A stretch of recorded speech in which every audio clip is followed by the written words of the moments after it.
Yes, yes, we are. We I are don't know if you can hear me. live. Yes, I have it set to where everybody can hear you. Yes, but I don't know if I have it set. Let I me think you check. changed it after that one time. Right.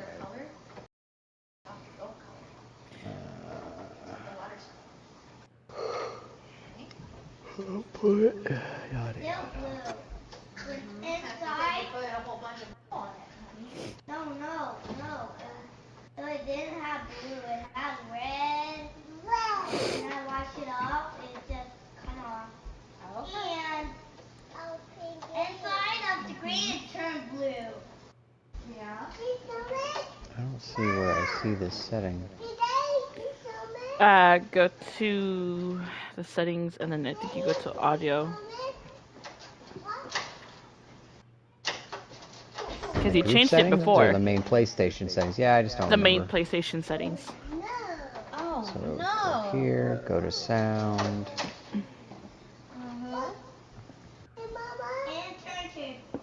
Microphone status. Oh well, whatever. If they can hear me, they can hear me. Otherwise, it'll be like you're talking to a ghost. I guess. All right. They can hear you. So, Christ, that's loud. um, then let me just move my mic away from my mouth then. No, it's okay. I just turned it down. Come on, All right. it's your turn. Hello, everybody. It's Spank My Tinkerbell. We're back after a week of not being on due I'm to so Memorial Day. sorry.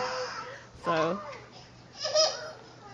um, we're here today to talk about mental health, wellness, and today's topic is fear. But let me turn it over to Senpai so he can introduce himself to the world. Senpai?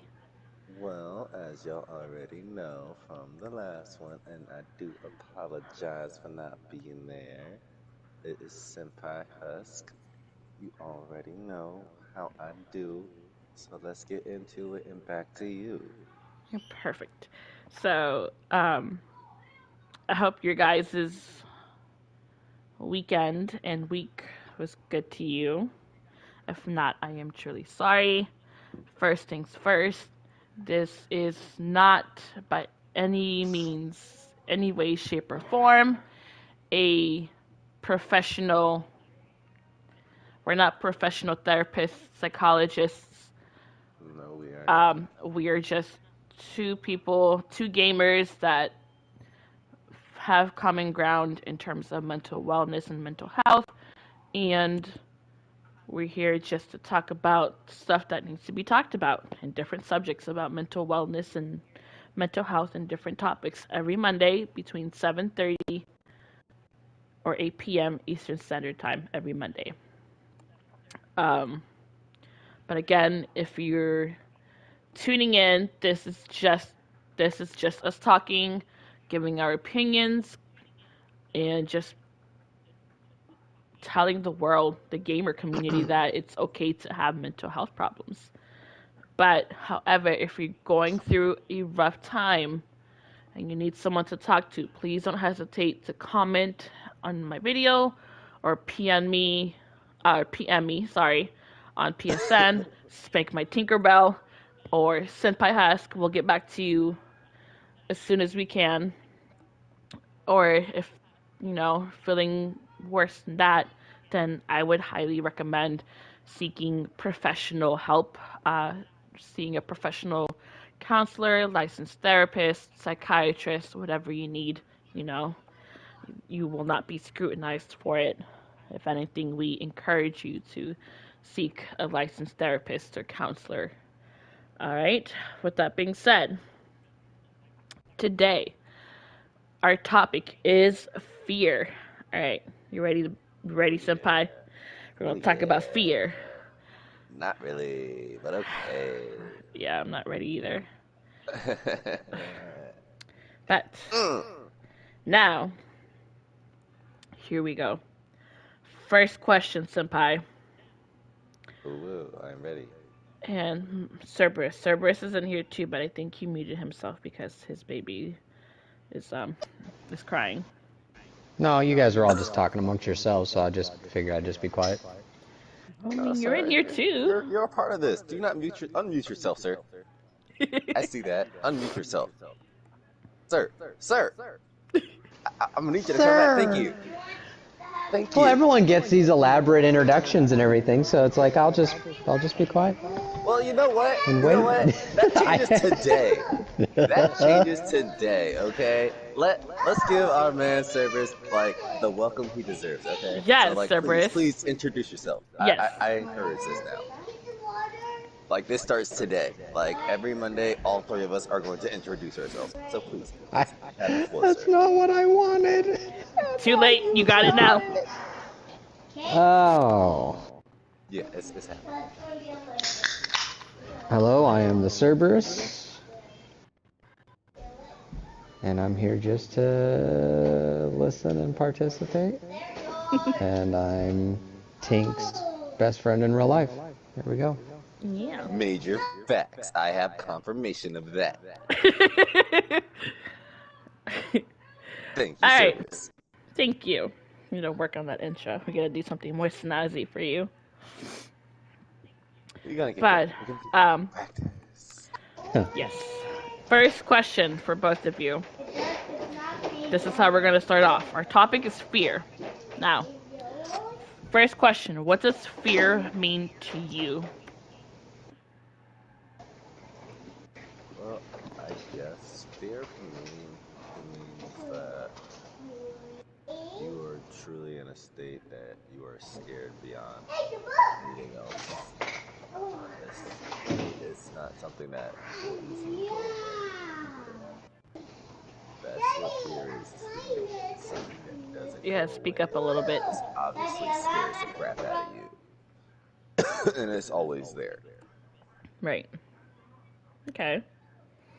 Fear to me means I'm not ready. And I'm the one that wrote these questions down. You would think I would have the answer. You got it, team. Fear to me means something that puts you in that fight or flight response, whether you stay in fight with whatever you're afraid of, or you haul ass out of that situation that's, you know, that's got, you know, that you just got to get the hell out of there. Um,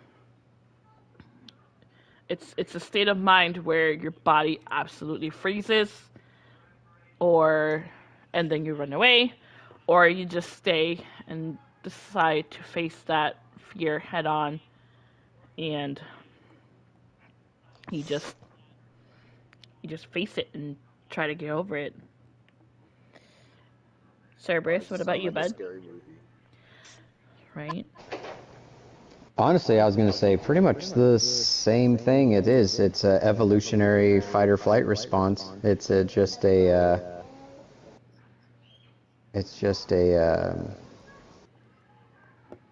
self-preservation of the body type thing. So if you've noticed in small children, like I'm looking at my children right now, especially my middle child, who's 3, literally has no fear. And most children, they don't have fear until it's a learned response. They'll climb to the highest point in whatever they can until they fall and break their arm. Then they might develop a fear of heights. Right. They might be fine in a pool until that first time their head dips underneath and they take in some water. Now they're afraid of water. They are fine in a dark room until they see something that triggers that fear of the darkness. So it could be a shadow, it could be something they saw on TV, could be a story, could have just been the parents talking, could have just been a bad dream. But now they're afraid of the dark. Right? So it's just a natural reaction to outside stimuli for self-preservation. Getting all academic on us, I see. All right. I mean, that's what I do. I also argue Star Wars on the weekends. Look me up. Yeah, you do love to argue a lot. Second question. When does fear become a problem? Senpai? Fear becomes a problem when, well, particularly for me, when I get stuck. I'm just like, and I mean, like, I am stuck. I cannot go nowhere. Like in my mental state, like this is it. This is the end. That's when fear comes out. Mm-hmm. And I know that I can figure my way out, then I'm good. But the minute I am like mentally stuck, I cannot get out of that bubble or whatever. Mm-hmm. It's game over. It doesn't matter if it's just like let's say like fear of spiders. If like I could easily move away, but because it's right there in front of me Mm-hmm. and approaching me, I cannot move. So I'm just like I am now trapped in that bubble and I'm just like, how the fuck do I get away from this thing? And I Right. can't move. Because I can't think of a general logical explanation as to which way it's going to move or if it's going to jump on me or whatever the fuck, I Right. stay there. So I get stuck. That's similar to my thinking. Is fear becomes a problem when it starts affecting your physical sense and it starts affecting your daily routine. So let's say, for example, like I'm scared of heights. If I go near a freaking roller coaster, there's no way in hell I'm gonna get on that fucking thing because I am deathly afraid of heights. Um, I will be immobilized. I can't move. Maybe I'll throw up. I'll feel nauseous. Might piss my pants. Just when it takes over your body and you can't do anything about it. You don't know how to respond because you're just like you said. You're just frozen stiff, and it affects your way of thinking. It affects all your logical thinking. Excuse me, and you just stand there and until you come to and you realize you have to get out of there. Like if it's something life threatening, like a fucking rattler coming at you, or things like that. Mikey, what about you? Um, I make clothes every yeah, day. anytime it keeps you from doing any normal activity, fear is a problem. Mhm. And then you just kind of have to recognize what it is. Like most people, anxiety essentially is a fear of the unknown. Hmm. Any sort Yeah. of new situation and such, which that's a big part of stuff, but that's all it is. It's fear. It's you overthinking, you thinking about whatever, and you're afraid of what the outcome can be. Probably because you've experienced somewhat of the worst of what that could be or something to that nature. Right. That's a lot of overthinking of Yeah. either you've had it or you like you just experienced the worst thing that could possibly happen to you even though it didn't. Hmm. Like you will always think of the worst thing to make sure that you are clear in mind before you can take another step forward.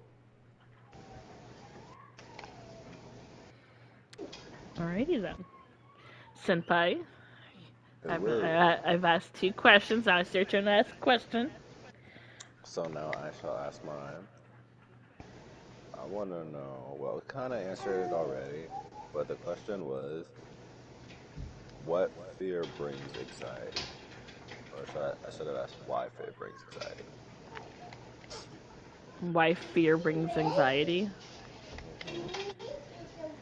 Cause it's like what Mikey said. It's just not That's why I said he knowing. kind of answered It's my like not. It's question like it's before I like could get not back. knowing what's gonna happen because it's like you expect something to go a certain way, Hmm. but when it doesn't, it freaks you out. That's how I am sometimes with me.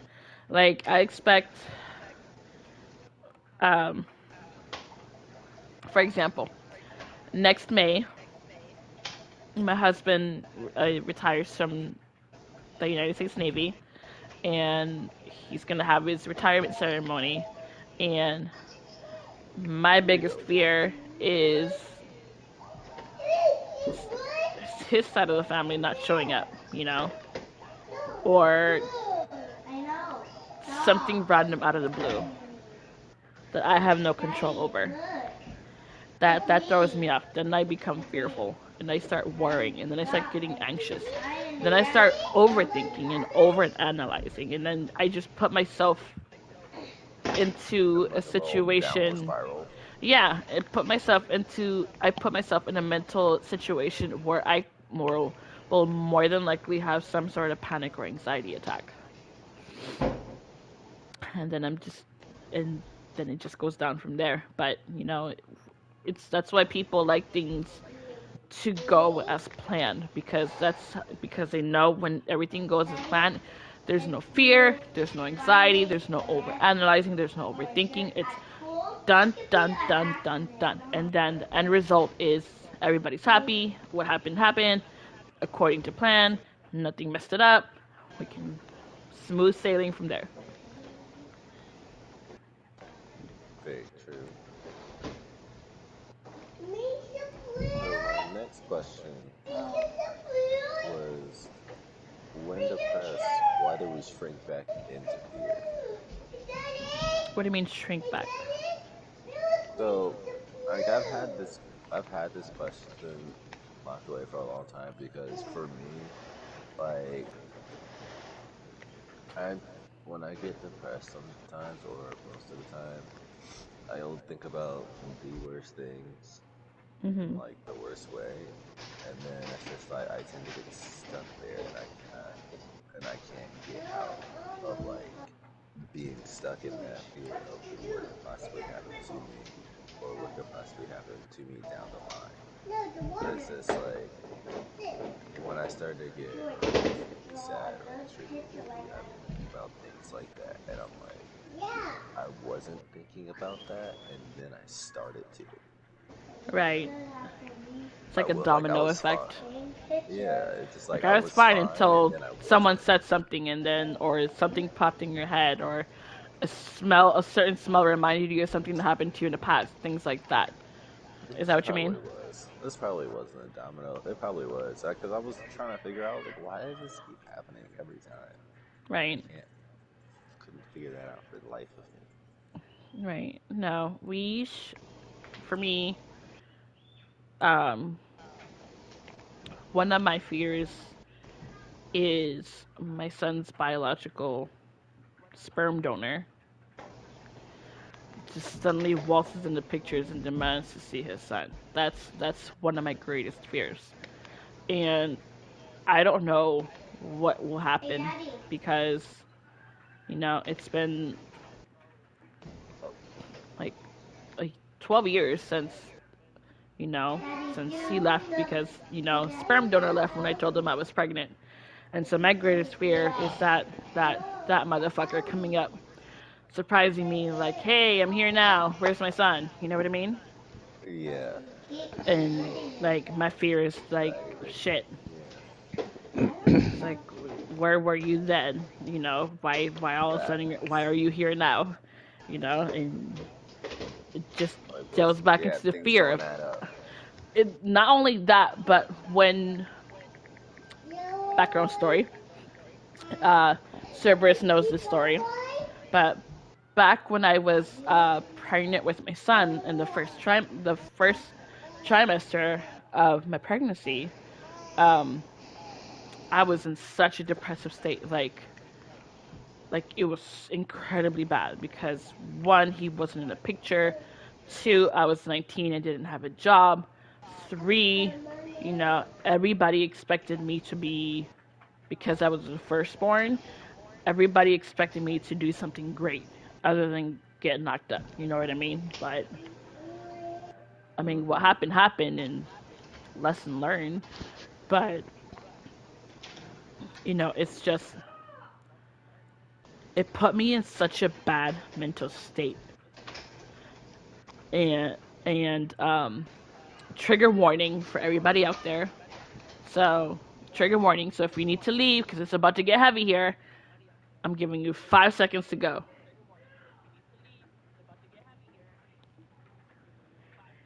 Okay. So you guys ready? Mm-hmm. So it's about to get bad. Yeah. So when I was in the when I was pregnant with my son, the first trimester, my depression was so bad that I almost committed suicide. I'm not gonna lie. I had letters written out. I had plans in motion. Like everything was down to a certain way.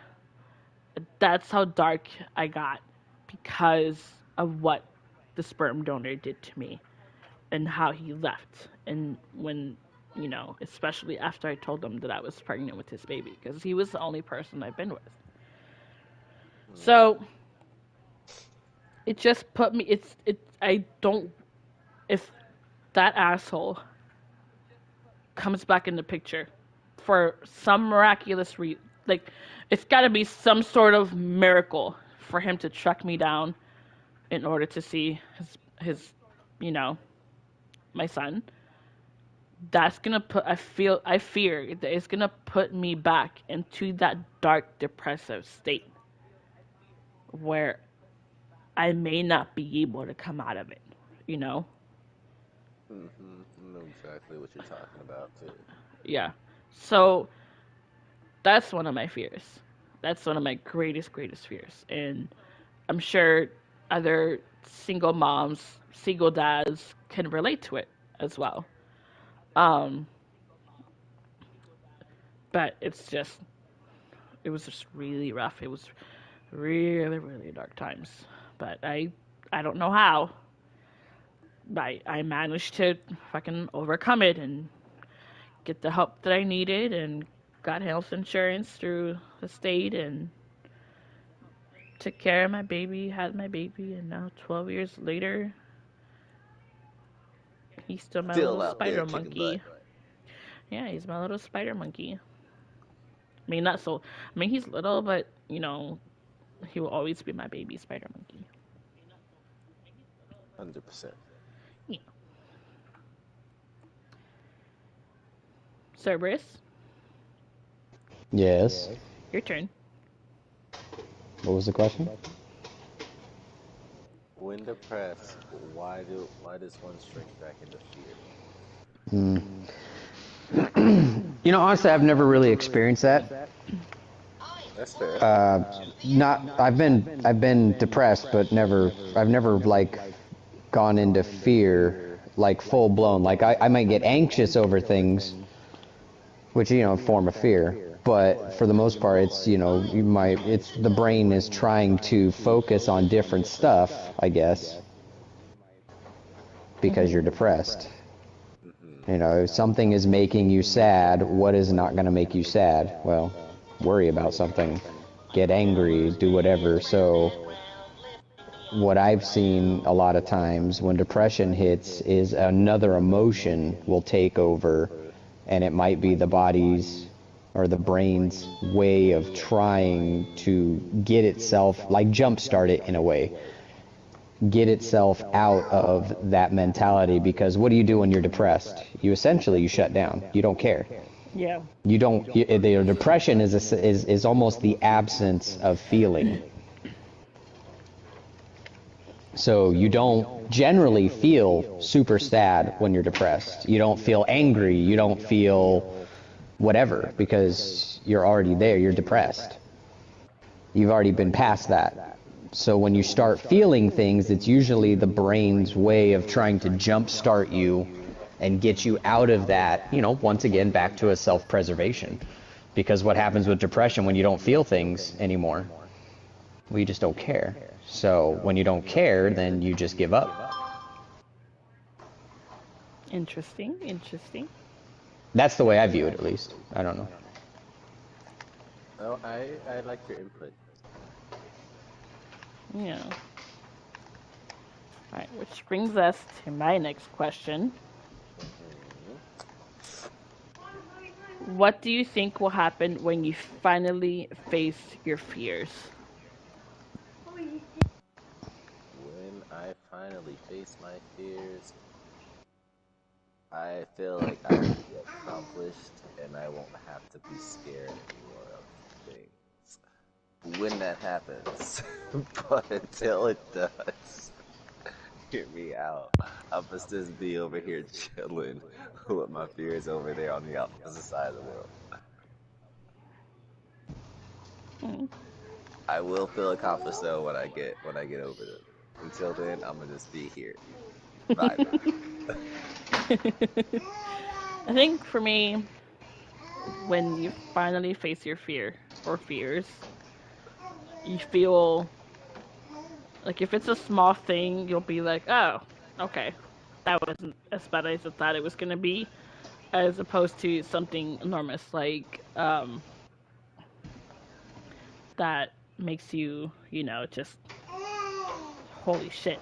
You know what I mean? When like I 100%. finally climbed that mountain, not knowing what's going to be in front of me, what I'm facing, but I overcame it, and now I'm here. Like you faced it despite the emotions you're feeling, like the anxiety and just that need to get away from that position.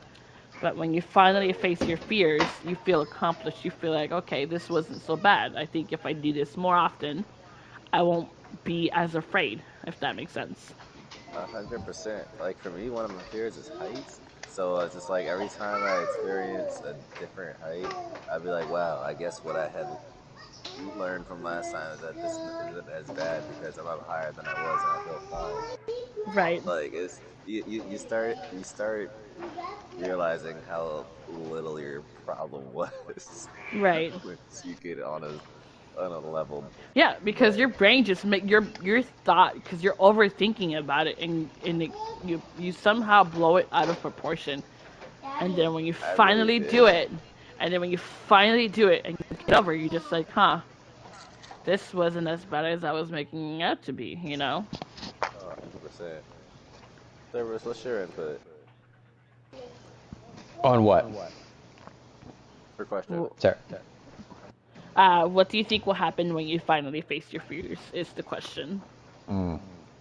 I mean, honestly, I think it depends on the fear, really. Like, if you're talking about fear in general, or if you're talking about, like, say, a fear of heights, Hmm. it just depends really on what it means. Like, confronting a fear that has more locality, like a fear of heights, fear of water, fear of drowning, whatever, there's a sense of, you can get a sense of, like, accomplishment, you sense of, of overcoming something that you, like climbing a mountain. You finally, you conquered something. You might not be 100% over that fear, but at the same time, you're not letting it run your life. As Yeah. far as like fear in general, I don't think people will ever be fully over fear in general.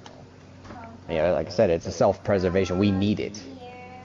If you don't have fear, that's when bad things happen. You don't have that thing in your brain telling you, hey, probably not a good idea going down that dark alley that's surrounded by, a bunch of drive-bys and drug dealers and everything else. You probably want to stay away from that. Right. That's when bad things happen. There's a reason why people, when they go into a parking garage at night, will hold the keys in their hand and make a fist like they have little key claws. Because bad things happen. We have no control over that. But it's just a natural response to what could happen. Right. So, a locality fear, yes, you'll have a sense of accomplishment. You'll have a sense of euphoria almost, that you went above and beyond something that you did not think you were capable of doing. But as fear in general, I don't think it's healthy to be away from that, because we need it. You actually need that type of fear to try and keep you alive. Right. And I even have a good example for that. There is a person, there's a few people, but there was a person in the news, they don't feel pain. They literally have no pain receptors in their brain that lets them know that pain. So what did they do? As children, they chewed off all their fingers and they Oh played wow. in the blood. They made little drawings because they don't feel pain. But all pain is telling you that there is an issue with your body and you need to stop it or you're going to cause permanent damage. Well, that person who was in that news story or whatever, they were essentially in a mental asylum because they can't function on their own at all. So in a sense, if you didn't have fear, you would that would be a possibility. You would go around essentially be thinking you're like bulletproof because you have no reason to fear anything. Right. You'd have people charging headfirst into the most ridiculous situations. And there's a difference between just fear and then, of course, courage, bravery, sense of duty. We have police officers, firefighters, military personnel, EMTs, everything, who charge into situations that they shouldn't probably, every day. And that's not, it's not an absence of fear, but it's a sense of duty and the job and everything else that they do have that lets them do that thing. It doesn't mean they're not afraid. Right. When I was in Iraq and we got into firefights, I was afraid all the time. But that's the fight or flight response. So what did I do? I shot back. Yeah. Instead of hiding in the corner, which I saw that a lot. And it's easy to say when you're not in that situation, oh yeah, that person's a coward, they're this or that. But until you're actually in that situation, it's actually it's different. And the body, and there's no real logical explanation for it. The body will react differently. Everyone react differently. Even if we were all in a room, we were all raised the same, we all had the same upbringing, family situations. If we all had the exact same situations and you threw everyone into a fight or flight situation, not everyone's going to react the same, regardless. That's true.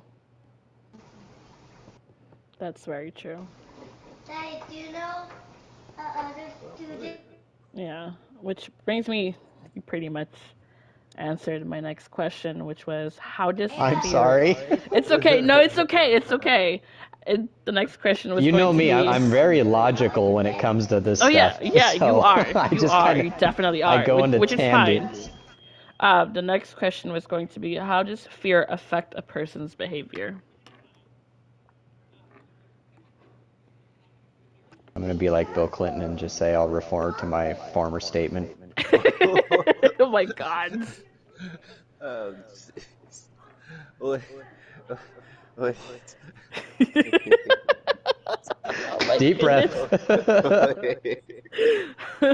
Oh, wait a minute. I wish we could take 5. Right? We Help can't. We're me. on there now. We gotta keep. Oh, We God. gotta keep going. Oh, We gotta God. keep going. Okay. Okay. What was the question again? I am so sorry. The question is, how does fear affect a person's behavior? Fear affects a person's behavior. Just, I would have to say it would be by anxiety. My, because I have experienced that, and because it brings when I get my anxiety, that's when my fear tends to come out. Because, like you said, we tend to overthink things a lot, and Right. I really do. So when I start to overthink, it's just like my anxiety gets worse, and then I start to fear of what could possibly happen, and that's when I go back to that bubble state that I was telling you all about earlier, Right. where I just can't move and I can't go nowhere. Right. So for me, in my opinion, fear can definitely affect a person's behavior. In which, if you're afraid of heights, you're gonna avoid things. You're gonna avoid bungee jumping. You're going to avoid mountain climbing. You're going to avoid roller coasters. Things like that. You're gonna avoid it because Right. once you get closer to that area within that range where you're gonna, in like you're in line at the roller coasters, or you're in line to go bungee jumping. As you get closer, you start feeling, your palms are sweaty, your forehead starts sweaty, you feel clammy, your heart rate's going up, you feel like your blood pressure's going up. You hear the blood rushing in your ears, and you just start Oh shaking. yeah. You're just like hyperventilating, like, what the fuck's happening to me? Oh my god, oh my god. And that's how I am with roller coasters and anything having to do with heights. I'm just like, fuck, fuck, fuck, fuck, fuck, fuck, don't let me die. But because I you know. tend to avoid certain things uh, when you're near something that you're afraid of. Mhm. But it totally affects the person's behavior, because they'll either ruin the mood by being scared and not being one of those friends that aren't going to get on rides, or you're going to be that person that's going to get on rides because you love the thrill of it. Facts. All Like, right, Mr. Bill Clinton. Right? I mean, yeah, like you said, I kind of already answered it. For me personally, it's more of a, I would say, I've been in a lot of very high volatile situations. So my reaction to fear is essentially a more conditioned response where I just push through. I find a way to either eliminate the situation or escape entirely, regardless of who is involved. right, You know, it's just something that I was trained to do, and the way I survived 2 war zones. So that's just the way it is with me, at least. And you'll find a lot of military personnel who've been in those situations. It's the same way. You either freeze up and you die, or you fight back. And most people do things that they are not proud of, myself included. But at the end of the day, you can say you survived. right, So, which is true. you Um, know, if I could do some things again, would I? Probably. I don't know how it would work out for me,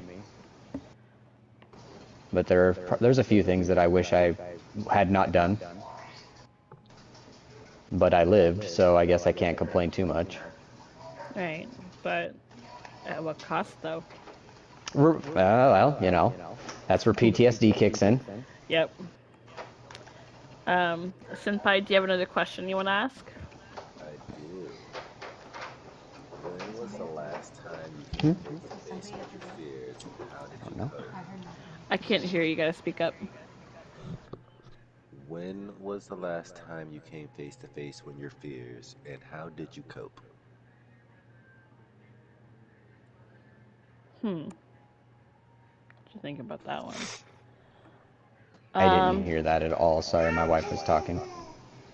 Oh, I said, when was the last time you came face to face with your fears, and how did you cope?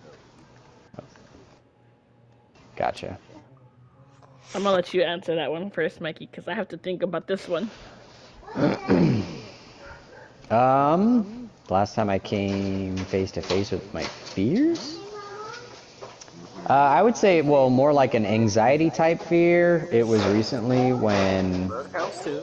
I had to get a new job. So it's always the fear of the unknown. And, I'm computer literate.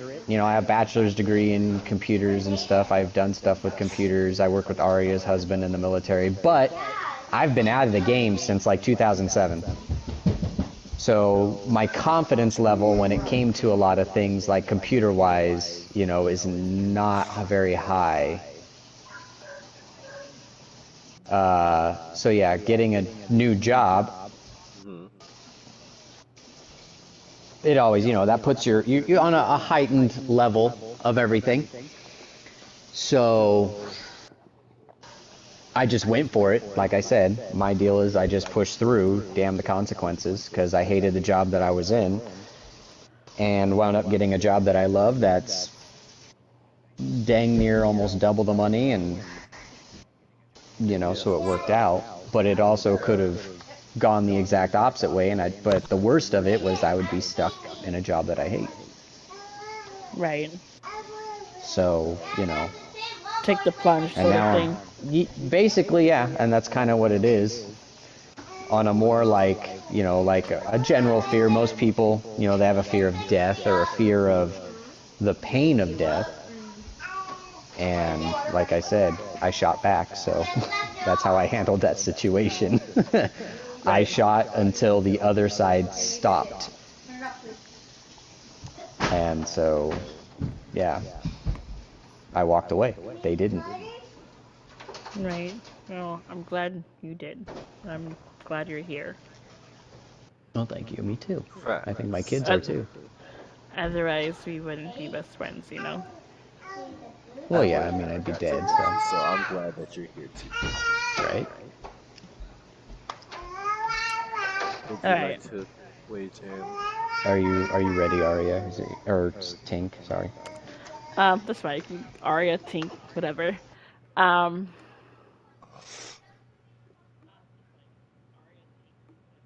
I don't know. It's okay. I'll tell you what. I'll go. I'll make it easier. Give you a little more time to think. Thank you. Yeah, I got you. So basically, last time I came to fear with is actually a few hours ago. Oh, really? I yeah, I have the fear of dying, but I always think about suicide most of the time. Mhm. So it's it kind of it's kind of like weird, and I have to walk to work, right? Mhm. So I walk the highway. So it's just like I'm constantly wondering like if people are paying attention Mhm. while I'm walking the side of the road. Like they get really close to the shoulder out here, and I'm just like I be wondering if y'all be paying attention because I'm just Right? like all it takes is like y'all just be looking at your phone and you just swerve Right. over and you're just like doo I was like what was that? I was like oh I guess I'm not going to work today. I shouldn't be laughing, but the way you said that. No, it's cool. I do dark humor. That's my comedy gold right there. I am so sorry. No, you're fine. You're fine. But Um, yeah, no, it's kind of like how I have to like view things. I have to view it as a joke almost, even though it's real, because it makes me feel better. Because like that, yeah, I come in contact with my fear of death like every day because I have to walk along the side of the highway. right. Like sometimes I get a ride, not all the time, which is great when I do. But Right. like when I don't, I have to like be on the lookout of people, like if know when to like scoot over into the grass and things like that. If there is grass to walk into, Right. sometimes there isn't. It's just the side of the road. So I was like, Damn it. fuck. And I was like, Right. heck yeah. I'd be coming in contact with tractor trailers too. I'd be like, hey yo, like I'd be feeling the wind after they fly by. I was like, well, Wow. yeah, it get close Yeah. out there. It get real. Right. So yeah, that's what happened to me. How I cope with that? I literally just like put on some really good chill music while I'm walking. Like If you're gonna go to the cars, then you're gonna go out doing something you like. oh, 100% escape this. I escape the highway. You know what's kind of funny? What? I mean, it's not like funny, ha ha. It's just No, that's cool. amusing, and I'm also giving Tink more time to think. But it's not most people. It's not a fear of death. You know, that's the funny thing. Like even in psychology, they've shown it's not a fear of death, but it's the fear of the unknown. Oh, And you find 100%. that people I agree who with that. are, yeah, even people who are religious, you know, because it's an unknown. Hmm. You know, we don't honestly Oh know no, what happens. Do you just disappear or is it done? You know, is there some sort of are you just redo? in the Is ground? there What's up? No whatever? one Yeah. knows. Yeah, exactly. You know, so it's just a fear of the unknown. But then there's also the other aspect of it's the fear of how you die, because we also don't know the body's How? When? reaction fully. Nope. So there's that fear of that pain, you know, like they've already shown that the human brain is somewhat active minutes, long minutes after everything is shut down. So the last thing they say that they've been able to show that goes is the last thing that they've shown is hearing. So you're going to hear people around you when you can't interact or do anything else. Oh, I can hear all the people talking shit. Basically, yeah. Like, Yeah. you know, and that's how they kind of explain some out-of-body experiences. That's so wild. I'm gonna hear people talking shit about me. I'm dead. But yeah, you know that. So, you know, at first you might, you know, part of it's been somewhat explained, like, because like I said, we don't know, but there's ideas, there's theories, but it's been said that, you know, your sight is still active for a time, so you'll still be able to see. And then after that, you know, the sight will go away, and that's usually when the pupils are fully dilated, and, you know, you see that the human body the person's dead. Yeah. But there's still a bit of feeling, if that makes sense. Not You know, entirely you're sure. I mean, you're I've witnessed it in front of me. I've witnessed death, but I've never. Right. I can't say the feeling because like there's no, yeah, there's I no, didn't get a chance to touch them or anything. I just watched them close their eyes. right. Or they close their own eyes. And Well, and you know, back when human beings were a bit more savage, I guess I would say, there was some experimentations that were done, like with the last beheadings in sure France there and were. the UK and things like that, where they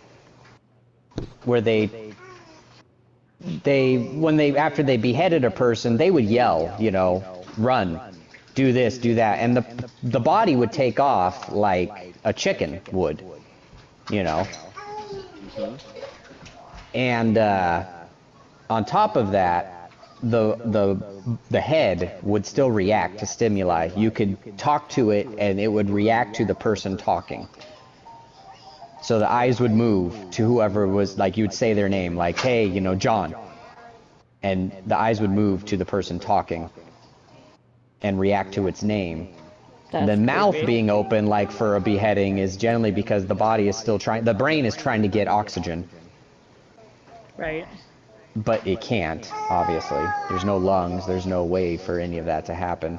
well, I mean, it's But that's- oxygen, but it's just leaving Well, as well. Yeah. As soon as And I you guess, get it, yeah, it's you could look gone. at it that way. Yeah. Like, you can't, there's no breathing is what I'm saying. There's no blood flow. All the blood is leaving at that point. So, yeah. So it's an interesting ordeal when you look at death in a medical and clinical sense, because it's like, yeah, you know, we don't exactly know all this stuff that happens, but the things that we do know, I mean, for most people, at least for me, it increases anxiety. Like, I don't want to be aware. I mean, essentially, you'll be a prisoner in your own body, probably feeling the pain. I don't know if you've ever held your breath or been held underwater for a certain amount of time. But if it's anything like that, that's going to be entirely uncomfortable. Yeah, it Yeah. gets weird. Very weird. That's science for you. Right? But of course, stuff like that, I like stuff like that. It fascinates me. I just got a triple kill. My turn, finally. There you go. I think. Not I think. You're but welcome. Thank you. Thank you to you both. One of my fears is not dying, but dying before my son. Yep, and that's the other aspect. Yep, that's something I forgot to say. Yeah, because, you know, and then, of course, dying before my son does, and, you know, my son dying before me. Because, you know, as a parent, especially as a mother, you have that bond with your child. And it's a bond that it's indescribable. It's one of those things you won't experience until you have children of your own. Mhm. Um, for me, I want to stay alive until my son grows old. That's what I want. But in reality, that's not going to happen. Because one, I'm old as fuck. I'm older than my son, and I'm 32. My son just Gabriel just turned 12. Next year he's gonna be 13, and before you know it, he's gonna be mid to late 40s or 30s, sorry. And then just that's when 40 is when about the age when our bodies start deteriorating more in terms of like heart issues, cholesterol levels, blood pressure, um, memory, any type of cancers, things like that. And that's when things are you're more susceptible in experiencing that or possibly going through something like that. And as a mom, I have that fear of, I don't want to die before my time because I want to teach my son everything I know. I want to see my son, get into sports, do some sort of extra school, after school activities when he's in high school, see him take his girlfriend on his first date, or uh, helping him get his first car, my husband teaching him how to drive, or seeing him getting ready for prom. These are things that I want to see and experience before I go. And if I go before that, oh my God, I will not be happy. I don't want to leave my son behind because I feel like he will not be ready. And it's one of those things where, as a parent, you may not think about it now, but it's gonna be there in the back of your head, just like that tiny little voice in the back of your head. It's like you're getting older, your kids are getting older. You need to start teaching them certain things at a certain age so they understand what the world is like and what the world expects of them and what you expect the world to be and how they perceive the world and how they know what to expect of the world, because the world is not a nice place. I will be honest with that. um Yeah, it's really not. it's very unforgiving, especially to someone who you want to raise your children as someone that's humble and strong and mentally and physically capable of taking on the harshness that is the world and society. Society's vicious as fuck. Same thing with the internet. The people on the internet, Oh the God, fucking yeah. keyboard warriors, are fucking relentless. They're ruthless. You do something wrong and the internet, you get taken a picture taken of you, or you get a video taken of you, let it be 5 seconds and you're beating someone up, but you're defending yourself. They'll be like, oh, you fought this person, you hit them, you were the one that initiated it. Then all of a sudden, you're a fucking pariah. And I don't want that for my son. I want my son to be like, look, this is the right thing, this is the wrong thing. At some point, you're going to have to do this on your own because one day I will not be here. That's something I haven't told my son yet, but, he's getting older. And once he starts figuring things out, these are the kind of conversations that we're going to have with my son. And Mhm. it's hard because just the other day, I think it was either Saturday or Sunday, my son was playing on the Switch. I forget what he was playing. My husband was in the kitchen. I was sitting here in the living room with my son on a different couch. I turn on the TV. I turn on Hulu, and I think it's 2020, something like that. And it's a coverage about fentanyl crisis that's going on nationwide. Fentanyl overdoses and being mixed into drugs and things like that. And you know, then I see that, and my son's right there. He's not paying any attention. He's clueless because he's innocent. He's on his game. Whereas me as a parent, I've seen what drugs do to people. I've heard of what drugs do to people, and as a parent, this is something you want to shield your child from, the dark side. Kind of like how there's a dark web, there's a dark side of the world, where people really don't give a shit about you. If you have your addictions, if your vices, and if you don't satiate those vices, you turn into a completely different human being. And with the way drugs are nowadays, you never know what you're getting, whether it's pure, half pure, whatever, and put the wrong thing in your body, you fucking overdose, and you just fucking die at the age, you know, So 15, too early. 20, 20. Like, I was like, my son started asking me a question because he finally looked up. I was watching what I was watching. You're fine. And he's like, "Mommy, what happened?" And he's like, "Well, he passed away." He's like, "Why?" It's like, "Because he took drugs. He took something he's not supposed to take in his body." He's like, "Why?" You know, I didn't give him the full conversation about drugs, but now that he's going to be turning 13 next April, these are things that he's gonna start seeing in seventh grade, eighth grade, and in high school, and for the rest of his life.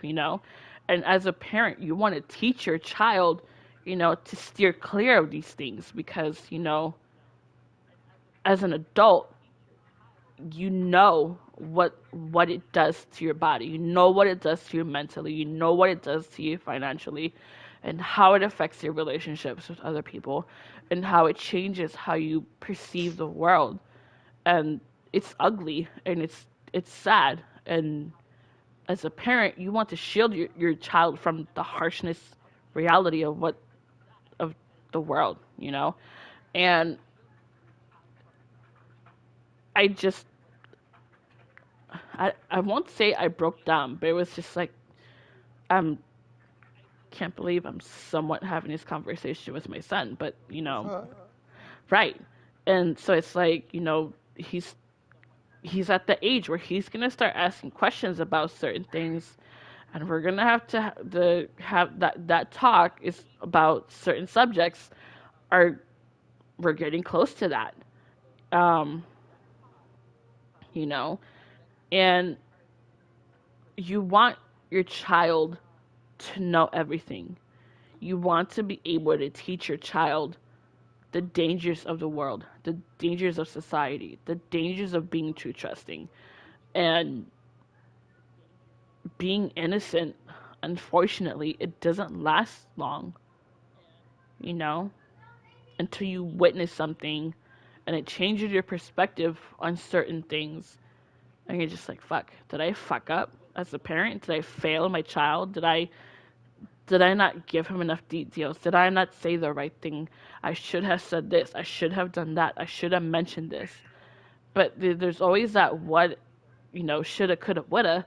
And, as a parent, that is always in your head from the moment you know, your pregnancy test is positive and you're going to become parents. you know, there are things you say to yourself and you beat yourself up for it as a parent, and you're just like, I should have done this. I could have done that. Especially when your child is in their, early to mid teens. Their innocence, you can see it slipping away because they're seeing things they're seeing things that's emotionally evolving them as who they are as a person. And as a parent, you just want them to know, and you want them to be good. You want them to not do certain things. You want them to do certain things, and but at the same time enjoy who they are and embrace who they are as a person. And you want to give all of that. You want to teach them so much, and yet you have so little time. And then something happens to you as an adult, like you get in a car accident, or you get cancer, anything life changing or life altering, you start thinking about, the shoulda, coulda, wouldas, and I should have done this to my son. I should have taught him this. Why didn't I teach him how to drive? Why didn't I teach him to fend for himself? Things like that. And as a parent, it gets even harder when you're older because you're closer at death's door. You're closer to your time to go, And it fucking kills me every day knowing this, that one day I'm not going to physically be here for my son. I won't one day I will not be able to physically shield him what I want to shield him from, you know? And that's something that absolutely fucking scares the absolute living shit out of me, you know, as a mom.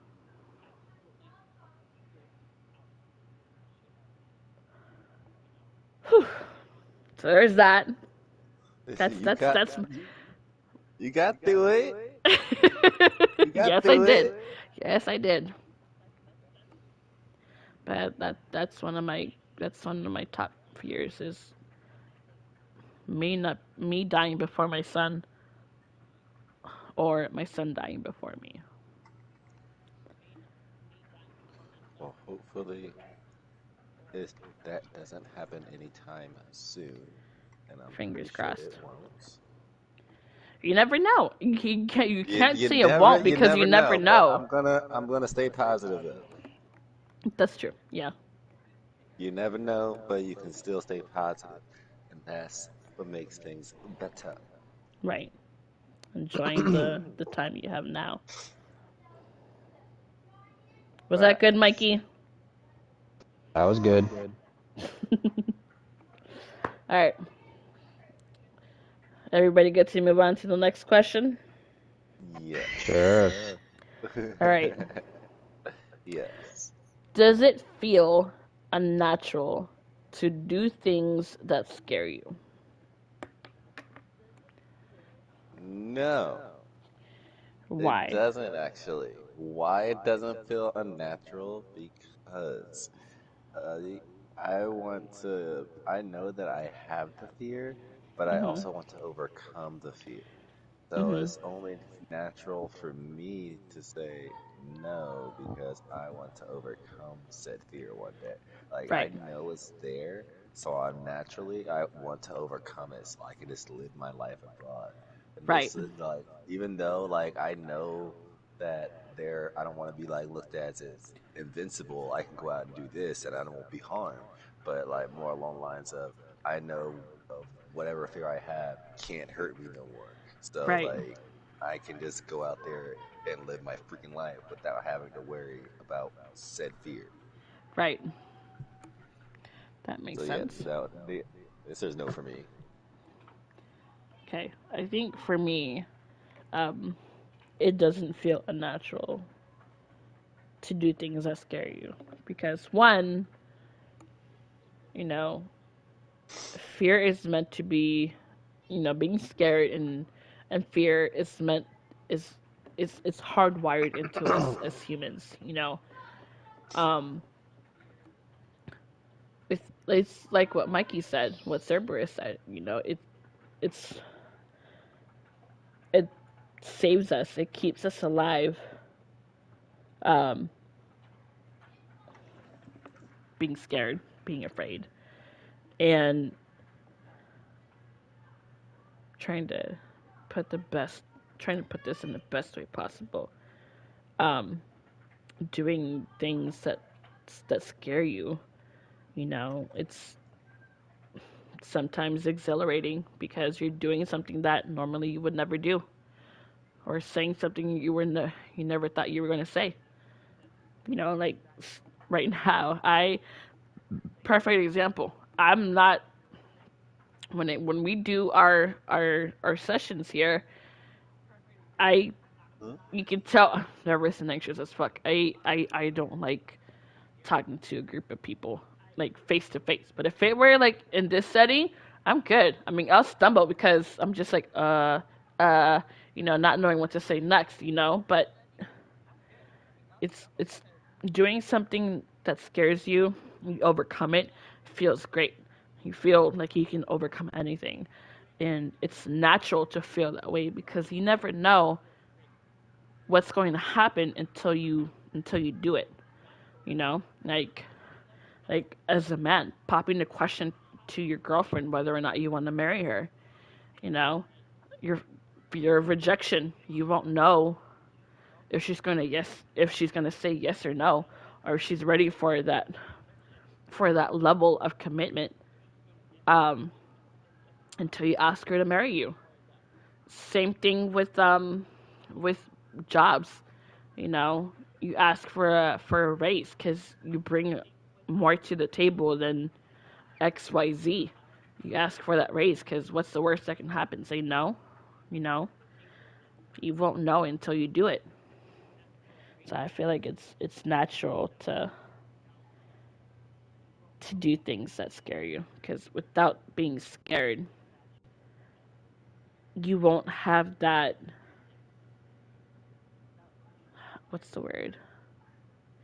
You won't have that wisdom and you won't have that knowledge until you actually do it and you're just like, this isn't so bad, you know?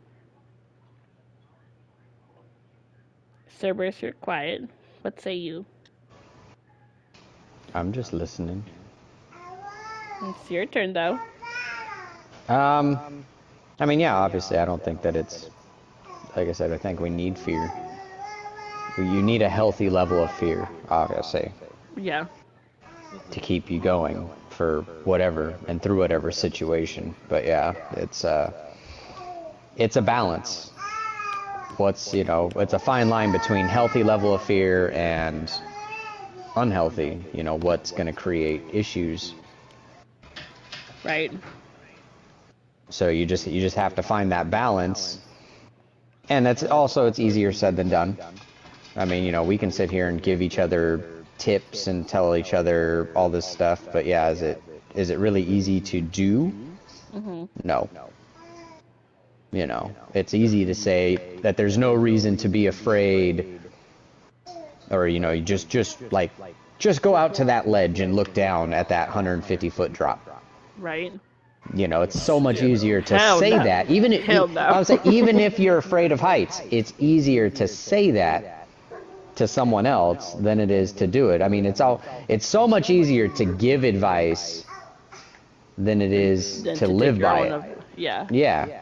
And that's 100%. why most people do that. They have issues with advice and things. Okay. Senpai, do you have any questions? I do have a question. My question, oop, I'm about to drop my controller. My question is why why is it when we have fear it makes certain body parts feel numb? Like like the a whole looking over a 150-foot drop thing. If I'm Mhm. up that high, my legs will just automatically just turn into like syrup. And I'm just like, I don't understand how to move. Like if someone was to kindly push me over, I would go over. 'Cause- Or you could save my life and pull me back. Right. But either way, my legs say that I can't move from this position because Right. I'm up so It's high. that adrenaline going in your brain and going throughout your That body. adrenaline is And killing that my that that soul. adrenaline just fucking kicks into high gear. Once you see that 150-foot drop, you're just like, what the ever loving fuck? And your body, unless, like Mike you mentioned, unless you're trained to do otherwise, your your instincts are going to kick in, and your brain's going to tell your body, like, look, what happens? You're gonna die, and our body parts are gonna be here, here, here, and over there when we splat, you know. And Hmm. we don't want that to happen, so we're going to stay put right here until we get our shit together and step the fuck back, you know. Facts. Because I know what you mean. I'm like that. I had an instance when I was back in Maryland. We were at this this park. I can't remember the city it was in, but there was a snake in the grass, and I think it was a rattlesnake. And I just froze. I saw it, and I froze, and it saw me, and it froze, and it was like your heart starts beating incredibly fast, and your brain, you're thinking to yourself, what the fuck am I going to do? What if it bites me? What if it follows me, you know? Oh And my god, that's like a big thing. right. And so my legs was like you said before, my legs, I can't remember if they went numb or if they were like weak, but I swear to God, I thought I was going to pass out because I was so frightened. I was so scared. Because that rattler was just fucking looking at me like, what are you gonna do? Huh? Huh? You're gonna get close to I'm me? just Let me like, I'm bite gonna you? stand right here. Yeah, I'm gonna stay the fuck over here. You stay the fuck over there. Let me have my moment. I'm not gonna fucking scream because that's gonna agitate you even more. And at some point, I don't know how long I stood there, but at some point, I backed up and I was like, there's a rattler over there. And people were just like, oh, okay, bye.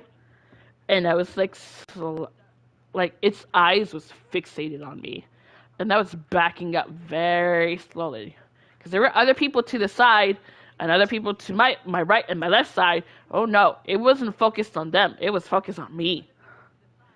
Like, whew. Yeah, that's scary in its own. Yeah, like I almost pissed myself. I was like, holy shit, I almost passed out, almost pissed myself, thought I was gonna faint. Yeah, no. I'm glad you didn't. Like, Yeah. What about you? but was you talking to me or talking to him? Sorry, I got confused. Either or. Well, like for me, like I said, it's the whole uh height thing. Mm-hmm. So like for me, I don't know how to explain it, but I can't move my legs and I tend to go numb. Mm-hmm. So what I'll do, right? I don't know what it is, but for some reason, sitting there just makes you feel so much better. I Yeah. don't know what it is, but just sitting on the ground like makes you feel so. Or even if you're like say it like it's one of those metro stations that have an extremely high escalator. So I'll just sit there on the escalator. People look at me all the time. I'm just like, I'm gonna sit here and I'm gonna vibe out. I'm gonna sit here as it takes me all the way up at Right. a stupidly slow rate. Just like, could you move any slower? Oh yeah, I be sitting there and people be looking hard. I'm like, yeah, I know. Just gonna sit here though. Right. But yeah, that's kind of how I tend to get around things. Mhm. If I feel like my legs are gonna give out, I'll just sit down until I can regain consciousness and the blood rush isn't there. Right. Because I need to make sure that I'm in a safe environment before I can do anything. Facts. Service, would you like to weigh in your logicalness, please?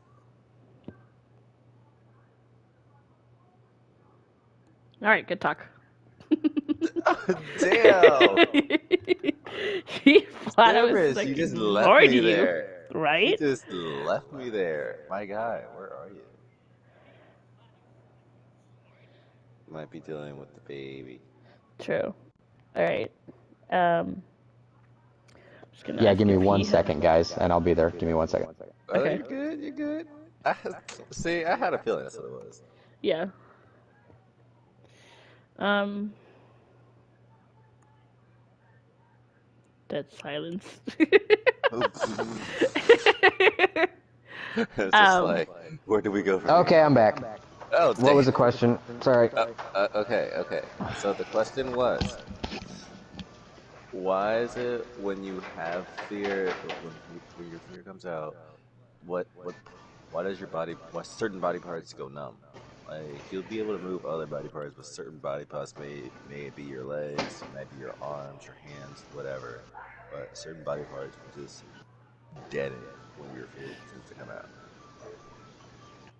Mm, I think that that's part of the physiological response to fear itself. Oh my god, my wife's alarm is going off. Hold on. This is driving me crazy. There we go. Okay, I just shut that off. A lot of people, like, they'll get dry mouth. They'll break out in sweats. A part of it is a surge of adrenaline that goes to your body that will feed that flight or fight response. Right. My daughter agrees with me. She is telling us all about it right now. So cute. But The knowledge. right, knowledge bomb. But yeah, it's I agree with a her lot of completely. it. Right, me too. Blah blah. A lot of things would be solved by just blah blah blah blah blah. But yeah, it's a psychological response to the fear that will feed into that flight or spite. A lot of it is the adrenaline that is all of a sudden surged through your body. You also notice, regardless of the situation, you might have a sense of heightened senses. Your Yeah. hearing might become clearer. You'll feel everything. You can feel all the breezes, the wind, the everything touching you. And that creates a lot of other problems too, because when you're not used to any sort of heightened sense, even a sense of smell and everything, you kind of create a sort of a hallucinogenic effect for yourself. And that's how a lot of people will hear or see things that aren't necessarily real, because their brain is playing that trick on them through that surge of adrenaline. And some people can't even handle that surge of adrenaline. They'll break out in sweats and start shaking immediately. Usually that's the after effect.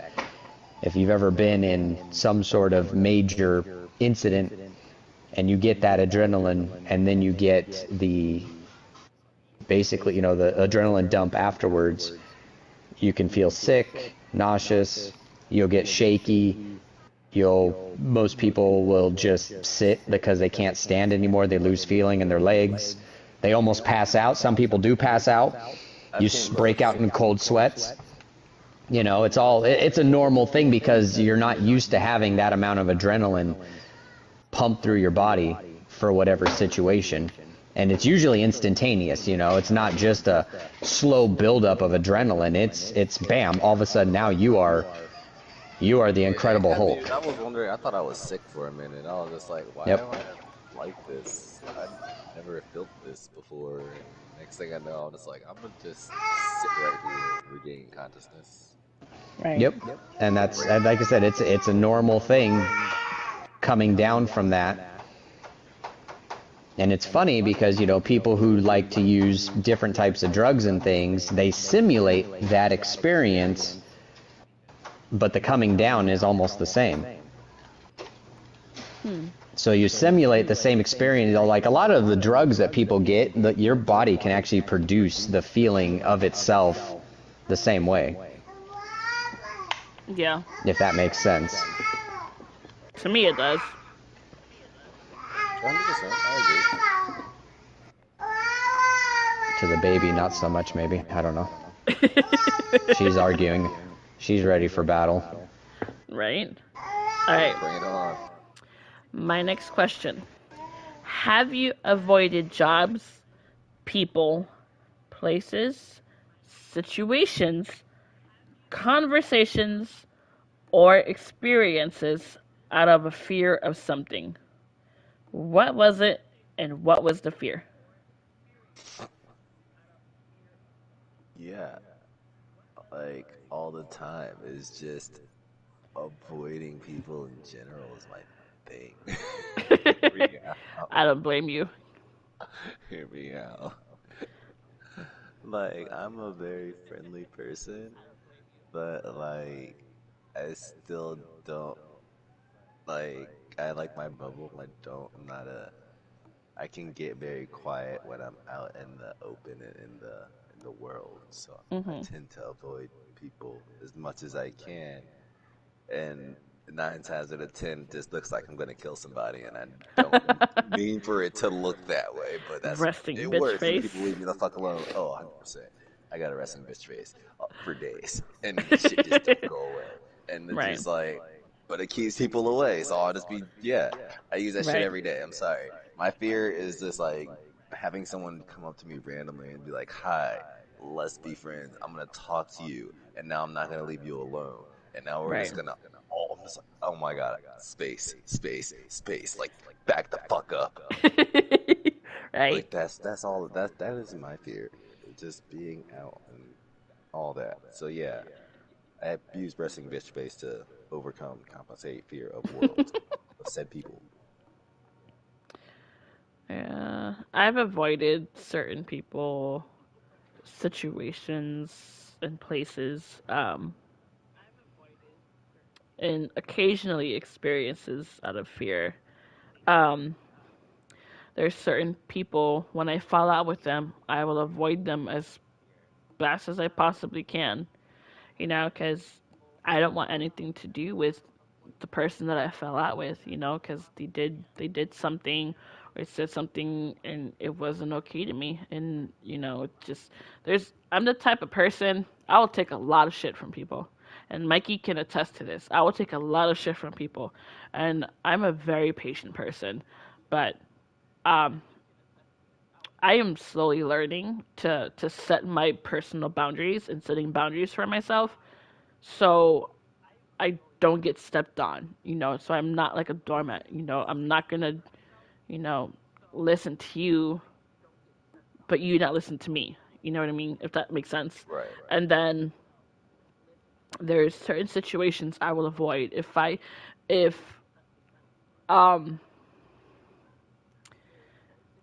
if I go out uh with I really don't do that anymore now, but if I go out with some girls and we go to a bar, we go shopping, I make sure that um I see everybody, if that makes sense, like the group of people that I'm with. And if I can avoid being alone and avoid being with a guy, I will avoid it at any cost, If it's crowded, it's one thing. But I've had such bad experiences with men growing up because of certain traumatic events that I do not trust being alone with them. Like, um, I would rather have a female doctor than a male doctor because of certain things that happened to me growing up. So I feel Understandable. more comfortable with female doctors and specialists unless I feel that you don't Me too, giggity. unless that was loud. LOL. Unless, I feel that you're okay and you pose no threat or danger to me or you won't do anything to me. Um, Right. I avoid situations like I if back home when I was working in Maryland, I would if I got to work late and I couldn't get a ride home, I would ask for a ride to a bus stop before we closed down the office and set the alarm. I would ask for a ride to the bus stop so I don't have to walk there because you know it's dark, especially in the dead of winter in Maryland. It's dark. You don't know who lives there. You 100%. don't know who's lurking behind you. You don't know who means good. You don't know who means bad, you know? And so you want to be in the populated area where people can see you. So walking to the bus stop by yourself is creepy and it's scary. I do my best to avoid situations like that where I am by myself, especially at night and if I'm out, you know. Um, there's certain places I avoid. Um, uh, there's certain spots I avoid back home in Maryland. out of trauma that happened That in those is fair places. enough. Yeah, Maryland be sketchy. yeah. Um, I should know. I even live here. even in even in the suburbs, like I grew up in Oh, Hyattsville, Jesus. Maryland. I was, raised Okay, in you weren't Hyattsville, too far Maryland, from where I live now. That's right? wild.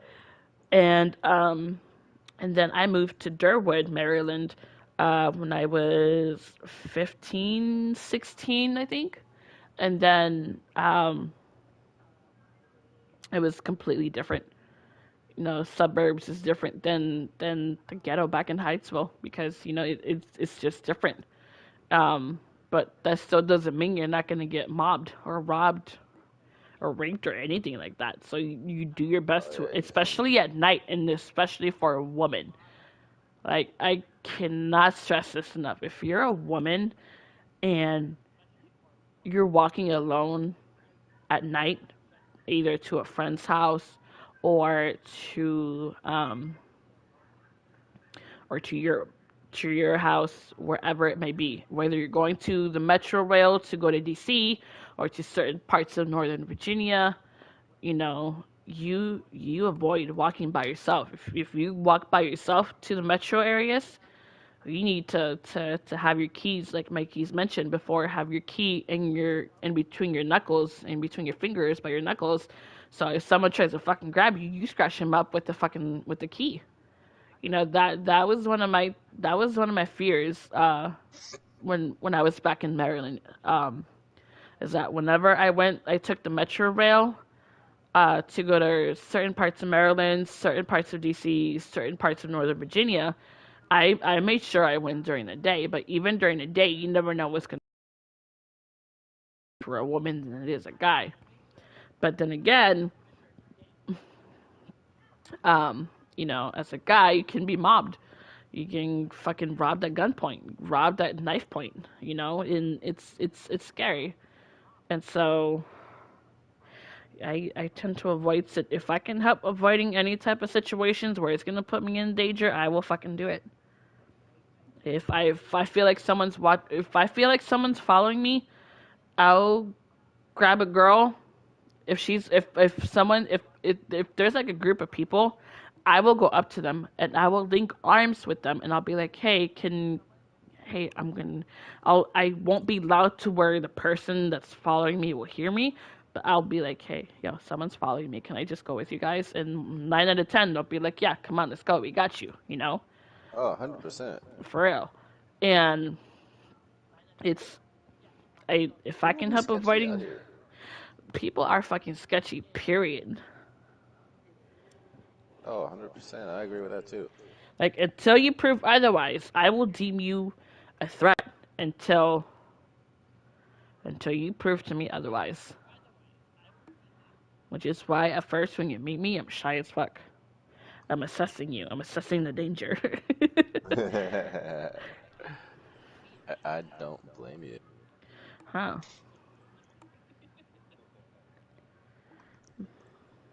Cerberus, care to weigh in?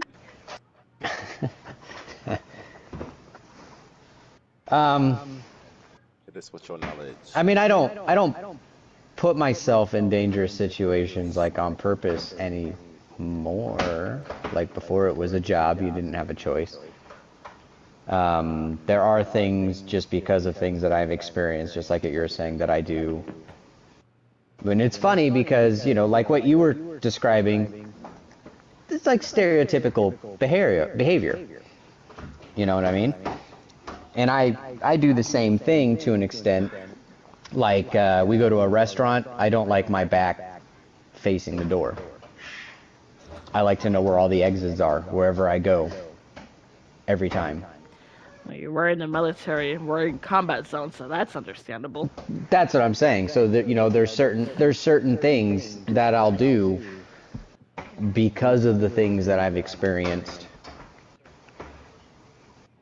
Right. And I think, like my wife's the same way, and most people that I know who are in those situations, same way.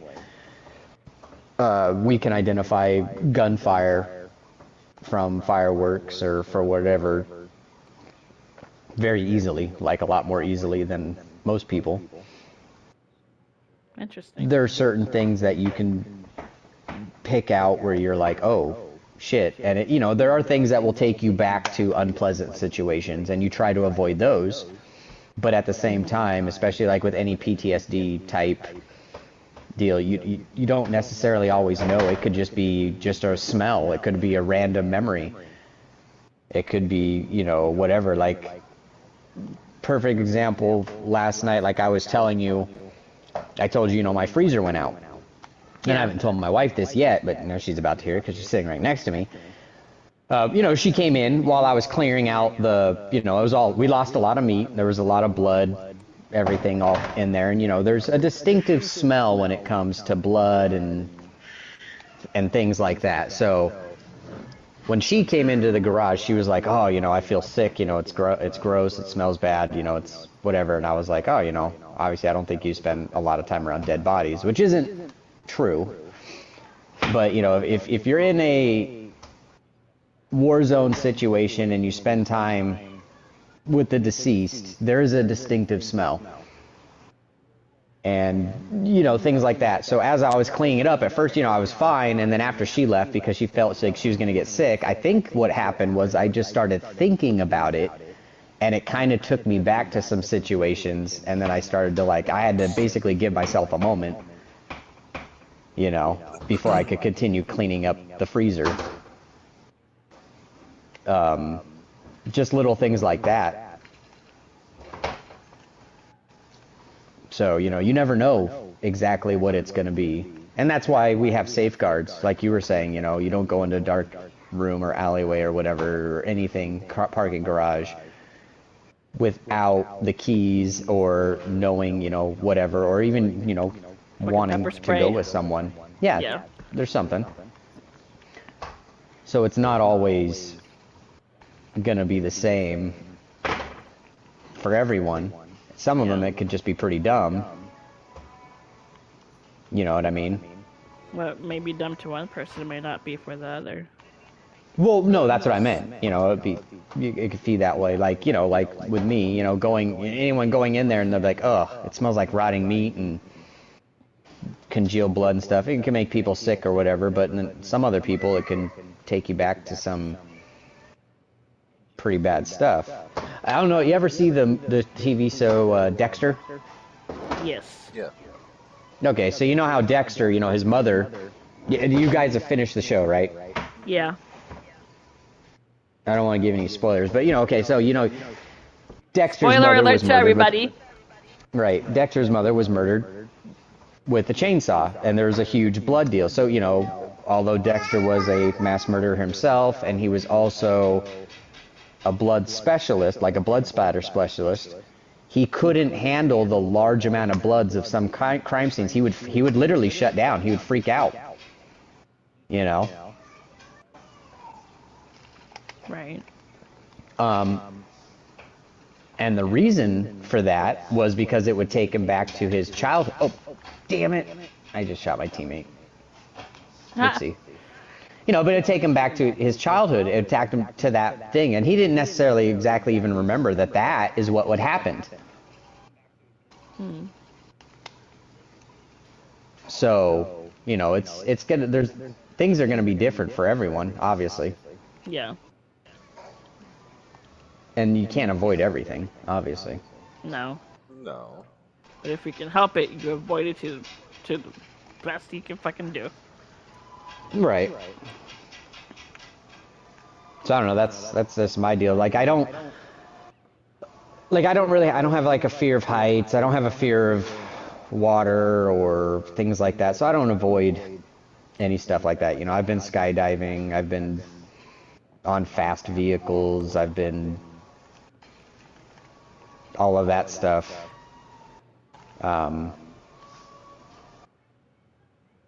But I can also understand why some people will do that.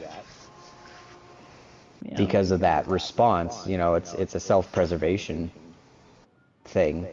But at the same time, I'm also not going to walk with $5,000 hanging out of my back pocket in the middle of Detroit at 2 o'clock in the morning.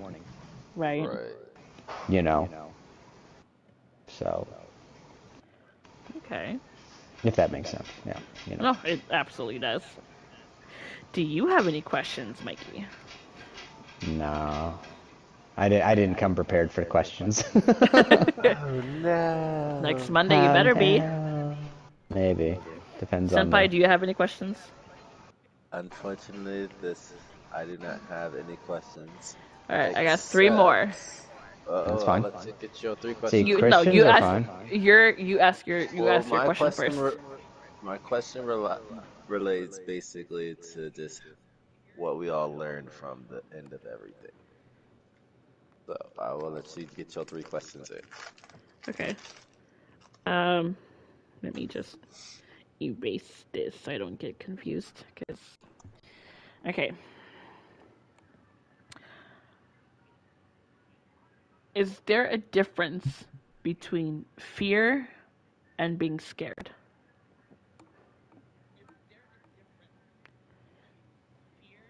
I would say Anybody they're can the answer. same.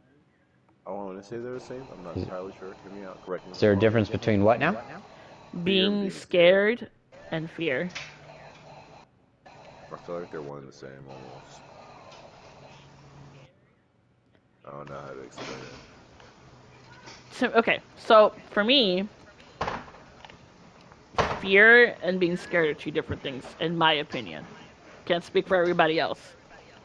So, feeling scared is temporary.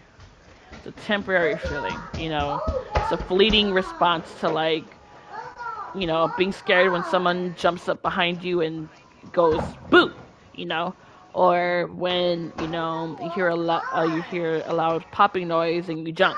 It's a temp. I feel like being scared is a temporary feeling, whereas fear has a longer lasting effect. It's a Right. longer lasting feeling that's more physical and mentally just really fucks you up. You know, like like I said before, my fear is dying before my son, and my son dying before me. But me being scared is like, me cooking something and my husband fucking unknowingly scares me by walking up behind me and grabs me, Mhm. Or fucking here's a good example. Mikey, I think Mikey, you would know this one. That video where there's a car driving, they're driving in the winding road, and then 5 seconds later it's that chick from The Ring or from the whatchamacallit, from The Exorcist is jumping out at you and you're going ah, you know, just fucking scared the shit out of you Right. because you weren't expecting it. See, I look at that as like it's a level of fear. That's all one and the same because it has the responses are the same, but like you were kind of saying, the length of it is different. Yeah. So, being scared, yeah, it's more temporary, but it can become long term depending on the situation. Like Yeah. the being followed at night. You can be scared of that at first because you're like, you don't know this person, but as time goes on, it's going to turn into a fear. That's what I'm saying, that you have like the different levels, of fear, because you'll have like, you're scared where you have your basic jump scares, you have your scary story, the movies, everything. You're like, oh god. As time goes on, it comes full-blown fear, and then if it goes even further to where you're actually in a fight or flight situation, well, now it's terror. Yeah. Because you are just, and that's where you almost have no control over, you have no control over what happens, but you Right. almost have no control over your own response, except for, like I said, if you've been through the situation before and you have training or anything like that. Yeah. And that's kind of where police, military, certain EMTs, types of, firefighters. where they go through training to push through that response, to condition you to react differently in certain situations. I mean, that's the whole point of doing those military exercises. And back in the day, that's why they used to use, which they don't anymore, but they used to use live ammunition in training and fire over people's heads Oh, and wow. things like that to give you that, holy crap, I can die. So when you're actually in that situation, instead of freezing up, you're going to do what you were trained to do. Right. I mean, there's a big difference to knowing that this is a training situation and you might get hurt, but you won't die, Yeah. to, holy crap, I can die. Right. Alrighty. Okay. Let me see. Pretty. Okay. Next question. What did you feel after your encounter with fear? What did you learn about it? What I learned from my fear is that it was really stupid. Like, for me, now that I'm older, for when I was younger, I didn't know what to think about fear. But now that I'm older, for me, fear is just one of those things that are just stupid because you can't tend. It's something that's always there, but you try to get over it, and it's gonna linger in the back of your mind until you actually put forth the effort to get over it. So for Right. me, that's what I learned from it. Fear is just something. It's just all in your head, and it's just really stupid. And I hate that it's all in their head, but at the same time, I really freaking hate it. Yeah. That's what I learned from. That's what I learned from fear. I think after my encounter with that snake, um, I feel like, if I see another fucking rattler again, I'm gonna lose my shit. And then something that I did learn about the situation with that rattlesnake is that, that rattlesnake's response basically rests on what your response as a human is. Like, if you're dumb enough to reach out your hand, crouch, and get closer to it, you're gonna get bit and you're gonna get venom in your body. You know? But, Hmm. me, I watch a lot of animal documentaries, and growing up. So I know that when you see a rattlesnake, you're not supposed to go near it. You're not supposed to fucking play with it. Not supposed to fucking touch it. Go near it. Do anything to aggravate it. You back the fuck up away from its vision. Um, I learned that day with the rattlesnake. I learned that um, not to fuck with snakes. One, two, be aware of my surroundings.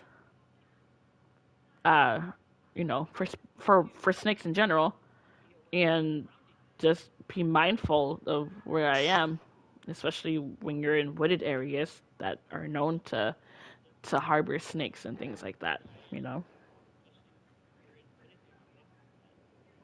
Mikey. Yes. What did you feel after your encounter with fear? What did you learn about it? What is that? Bag. I don't know. I'm not there. That is a question, sir. $1 million question. What's in that Sorry. bag? No, you're good. You're good. Yeah, kid walks out with a bag and there's poop on it, and I'm like, what? Why? I would be looking at him too, like, why? Right. So, I mean, without going into too many details and such, yeah, my encounter with fear was if I do things right and with the correct amount of ammunition, I will live. essentially what I got out of it. I know it's probably not the answer most people are looking for, but it's like, No, but it's an honest It was answer. great. ammunition will solve everything.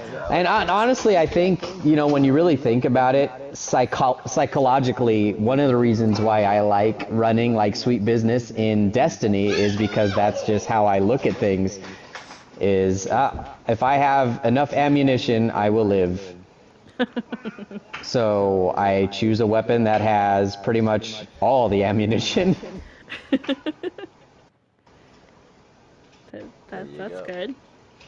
If that makes Solid sense, yeah. So solid answer. What? So note to self: stay put and wait for you to come save me what? in the zombie apocalypse. I don't see how. Say that again. Sorry, I missed it. I forgot what I said. Something about the Note to apocalypse. self. You Oh, said note to I self. said note to self: stay put and wait for you to come get me during a zombie Oh. apocalypse. Right? I'll just run into you guys along the way somewhere, and you're just gonna know, like, yeah, that's that guy that we we did the podcast Did our with. live streams with. That's the guy we did the live streams with. I'm gonna be He's walking with a machete and a couple swords. I'm just letting you know now, because I don't do guns. I swing. And I swing hard to the point of all right, Michelle. decapitation.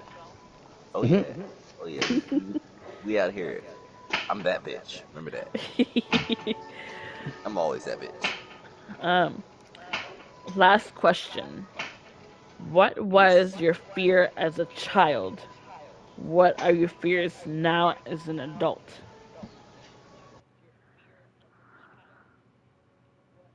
My fears as a child. I will go first. Go for it. My fear as a child is fucking Chucky. Fucking Wait, Chucky. which one? Which one? The old. What do you think? The old school Chucky. Okay. No, I'm talking. Okay, are we talking about like toy version Chucky, or are you talking about like Chucky from like the old school from Chuck E. Cheese? That Yeah, dude the was creepy. the horror movie No, the Chucky. horror movie Chucky. Okay, I let's was say forced to Chuck E. watch Cheese that Chucky shit. was creepy too. Oh yeah, that it doesn't scare me as much as fucking doll Chucky. Oh my god, my uncles are fucking scared the living shit out of me when I was little. In my grandparents' old house, we had a basement, and there was a long stairs, a set of stairs that went down, and it's always dark, and um, and the only window in the bedroom that's in the basement is just slightly above the ground. You can just barely get sunlight in. Other than that, it's dark as fuck. And then you go into the actual basement itself. There's a couple of windows that are above ground, and I was always scared of the basement itself when I was little, and I hated the dark. Hmm. So one of my uncle's room used to be downstairs. So one day, after being forced to watch Chucky, I was scared. I didn't realize I was scared of it. But this shit stuck with me through adulthood. But one day, my uncle told me to grab something downstairs, and I turned on the lights, and there's a light switch right through the door that goes downstairs. There's a light switch up there, and there's a light switch downstairs. So you can turn off the light downstairs, or you can turn off the light from upstairs. I'm pretty sure you know where this is going. Oh yeah. So Oh, yeah. one of my I'm uncles, aware. yes. So one of my uncles told me to go downstairs and grab something. Me being the fucking innocent little kid that I was like, oh, okay, because I was raised with, once your elders ask you to do something, you're expected to do it. Oh, So I went downstairs to grab something, and while I was in the bedroom, fucking one of my uncles uh turned off the light from upstairs, and oh my god, the fear! Oh my goodness! Like My heart was pounding. I was getting ready to pee myself. My hands were shaking. I was sweating. I looked around me, and I could have sworn I saw a little figure, you know, running around. But it's like what Mikey mentioned before. Like you get that adrenaline, you start seeing shit, and I was like, oh my god, oh my god, oh my god, and I immediately start crying, and I just ran upstairs. You know what those motherfuckers did to me? What? They held the door shut. They would not let me out. And I was banging and banging and scratching at the door. And they were all laughing.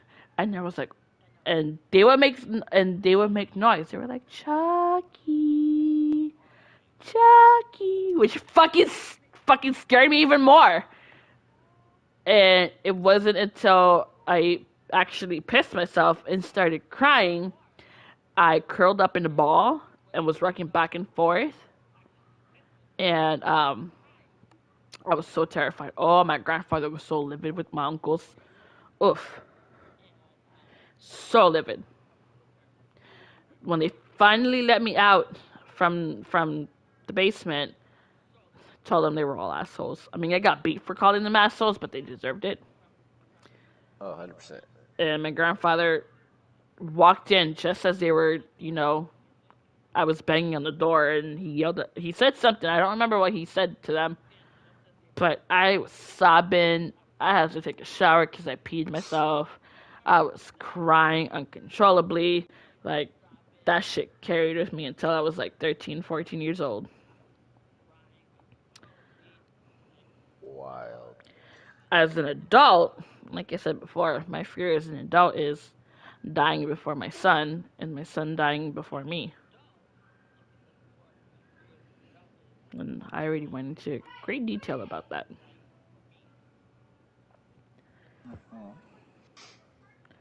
Mikey? Rose, would you like to say what's going Trying to think. When I was a kid, I kind of had a fear of heights. But then basically when I joined the Navy, going to the top of those radio towers on the ship to do shit and everything else, kind of lost that. Right. And then, yeah, it's never really bothered me. Well, and then of course, for our graduation from A school, we all went skydiving, so that kind of helped alleviate that. Oh, damn. Y'all are brave and stupid. Yeah, but we had a paintball war too. That was fun. And then they wanted to go skydiving and shit. So I was against the skydiving, but I was like, why not? I was like, I figured. Yep, I figured. I was like, if I'm gonna die, then I guess this is the way to go. But also at the same time, well, I mean, the way I looked at it was, I was young. I didn't have kids. I didn't have any responsibilities. Like, would I do it today? Hell no. Even though I know the probability of something going wrong and me diving in skydiving is extremely low. Mm-hmm. I won't do it. Because same thing for you, I don't want to leave my children and wife and friends and family and stuff. So I won't do those type of things anymore. Not like when I was younger. Yeah, young and dumb. Yeah, Today, yeah, that's probably my only fear is leaving my family. That's pretty much all I got. Well, you're considered family. Aww, family. So yeah, that's pretty much my only fears, because one, I feel like I have too much undone. I don't have everyone in the situation that I would want them to be before I go. Yeah.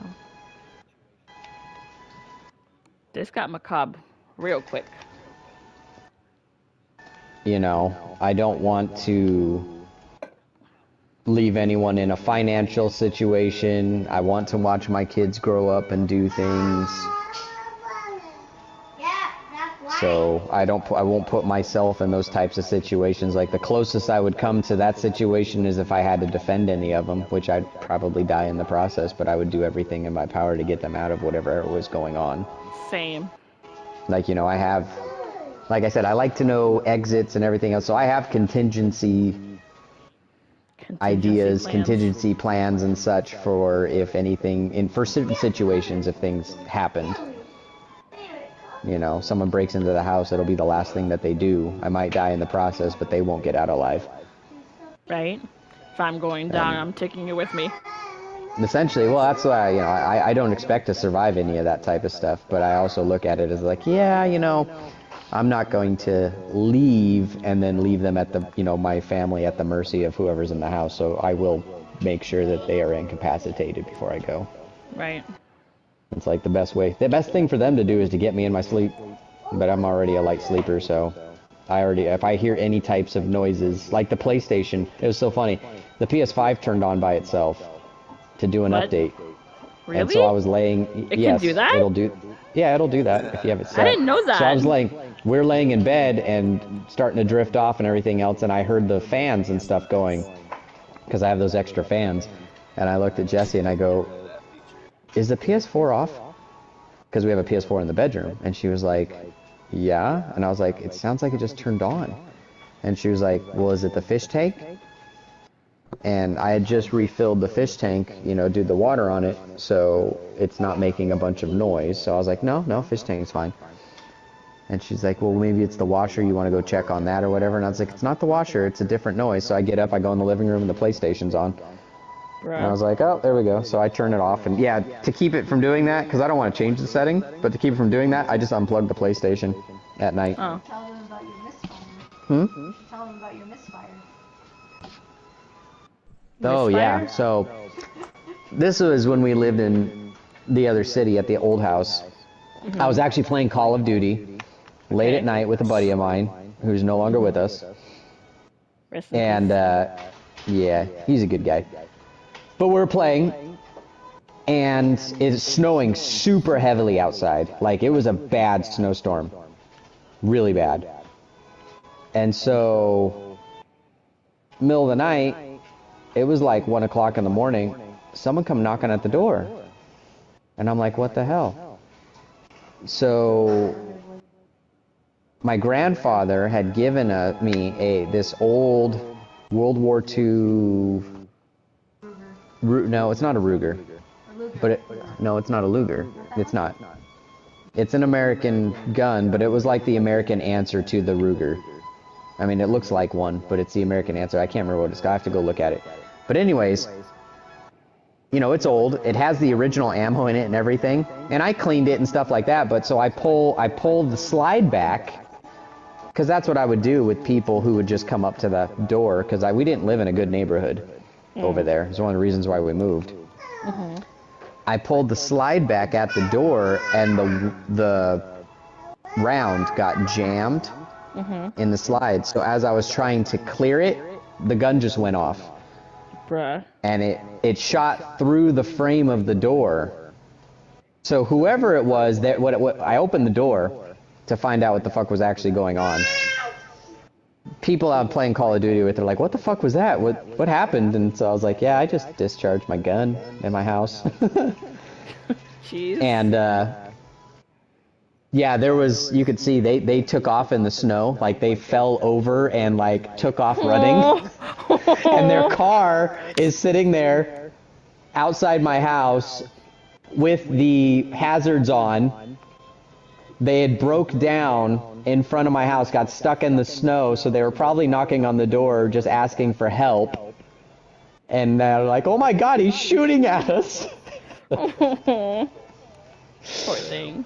So, and then another instance, and this just comes to training and preparedness, and no guns was discharged, but we were laying in bed, and I think you might remember this. I had the 12 gauge tactical shotgun. It's in the garage. We're laying in bed, and it turned out someone threw a rock at our house. There was a big thump, and I was like, I rolled over, grabbed the gun, rolled out, and was immediately in the combat position, combat stance and everything with this shotgun. And Jessie Damn. goes, well, like she woke up and she goes, oh, someone's instincts haven't gone down. And I was like, shut up. And I'm like going around, looking around and stuff. And then that's all. There was nothing outside, but I saw there was this big ass rock and there was a chunk of the house. So someone threw this rock at my house. No idea what that was about, but someone was about to get a 12 gauge shotgun up their ass, apparently. I was dead asleep. I went from dead asleep to instantly awake and ready to kill someone. Damn. And so that's where I was like, yeah, I feel a little bad for whoever will break into my house, because if they don't die immediately, they will probably get tortured for information. Like, I will do horrible things to them to find out why they chose my house and if someone sent them or if there's anything, because, you know, being prior law enforcement and military and all that jazz, you know, there's bad people out there who don't like me, I'm sure. So it's like, what are you doing here? I'm gonna find out, and we're gonna do horrible things, and I'll probably go to prison because of it. But at the same time, it's like, eh. Facts, major facts. Anybody have any other questions? Nope. All right. Well, this concludes our session for today. Oh wait, Longer... no. What? He has one more wrap-up question. Senpai did. He said he was waiting for all your questions to be done, and then he was going to ask his last one. You are correct, sir. I kind of forgot about my own question. I just wanted to know, what highlights could you guys take from what we've shared today? What highlights would be? What's the takeaway from the session today? Some boys have babies in their belly. Never live your life in fear. No. Boys can't have babies. Essentially, live in the here and now. If you're constantly in fear, you will never enjoy what moments you have now. And don't let fear conquer you. Girls can't turn into boys and boys Is that fear is always there and it's always going to be Now when there. you put the magic ring on, Until you're ready to take it on, it's always Yeah. going to be there. honey. You just got to be ready for it.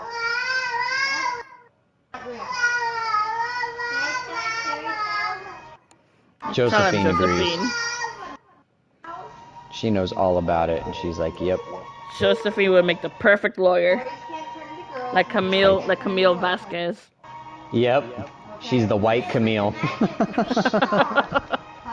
I'm going to hire her. Right. Better get a My family discount. takeaway is more like, you know, just stuff that I was saying. Was like, yeah, and like what you guys said, you know, fear's always going to be there. You don't want to let it control you, but it is healthy to have a certain amount of fear, because it's what keeps us alive. 100%. So you don't want to live without fear, but you don't want to let it completely control your entire life to the point that you can't act. I guess Right. you would want to be in control of fear. You don't want to let fear rule you, but you want to be in control of it. Like, you can have it, but be in control of it. Right. All right. Because if you let it overrun you, it's game over for a lot of people. Yeah. All right. That's all the questions we got. Thank you guys for stopping by and sitting with us. Oh, baby down. I heard that. Oh no, baby down.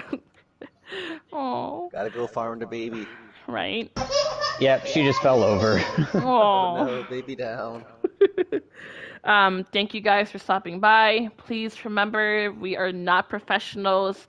These are simply our opinions, our own questions, and our own take about the topics of the day. If you're struggling with anything with your mental health, you know, please send us a message via PSN. I'm Spank my Tinkerbell. I have Senpai here. Senpai You Husk got here, it. and the Cerberus here. So if you need anything, just message us on PSN. Again, I would strongly prefer you seek a licensed therapist, licensed counselor, um, or if anything, you feel like you're not in a you're in a very dark spot, just go to the nearest emergency room and they'll help you out. If not, then just message us and we'll be here for you. We are here for you. Um, we know what it's like. We understand what it's like. We've been through it. So if you need help, shoot us a message. Other than that, that's it for today. I'm your host, Spanking My Tinkerbell. You already know it's Senpai S. Now we out. Let them know, Cerberus. Bye.